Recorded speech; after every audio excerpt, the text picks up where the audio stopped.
কুষ্টিয়ার দৌলতপুরে যুবদলের নেতার উপর হামলার ঘটনায় বিক্ষোভ ও প্রতিবাদ সভা অনুষ্ঠিত হয়েছে। গতকাল মঙ্গলবার বিকাল 4টার সময় উপজেলার ঝাউদিয়া সরকারি প্রাথমিক বিদ্যালয় মাঠে এই বিক্ষোভ ও প্রতিবাদ সভা অনুষ্ঠিত হয়।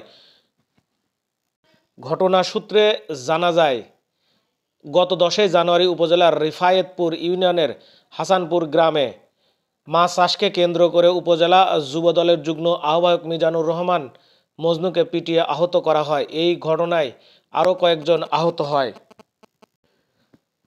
দৌলতপুর উপজেলা যুবদলের আয়োজনে রিফায়েতপুর ইউনিয়ন যুবদলের আহ্বায়ক জাহেদুল ইসলাম টুটুল এর সভাপতিত্বে প্রধান বক্তা ছিলেন উপজেলা যুবদলের আহ্বায়ক বেনজির আহমেদ বাচ্চু। বিশেষ অতিথি হিসেবে বক্তব্য রাখেন উপজেলা যুবদলের সদস্য সচিব রেজাউর রহমান মাসুম।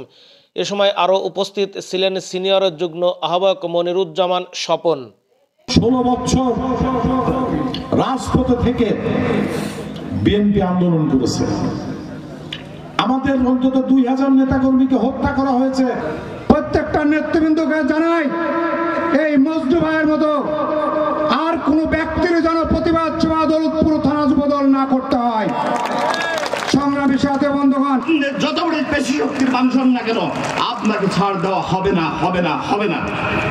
বিজয় করে সংসদে পাঠাতে পারি, সেই লক্ষ্যে আপনারা কাজ করবেন।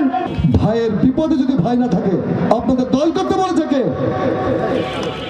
আমরা হায়দারের চর থেকে শুরু করে রিফায়েতপুর, পিয়ারপুর, আড়িয়া থেকে এখানে এসেছি। হামলার আমি তীব্র নিন্দা ও প্রতিবাদ জানাচ্ছি। সেই সাথে অতি দ্রুত হামলাকারীদের গ্রেপ্তার মাধ্যমে শাস্তি দাবি করে হামলা করেছে তার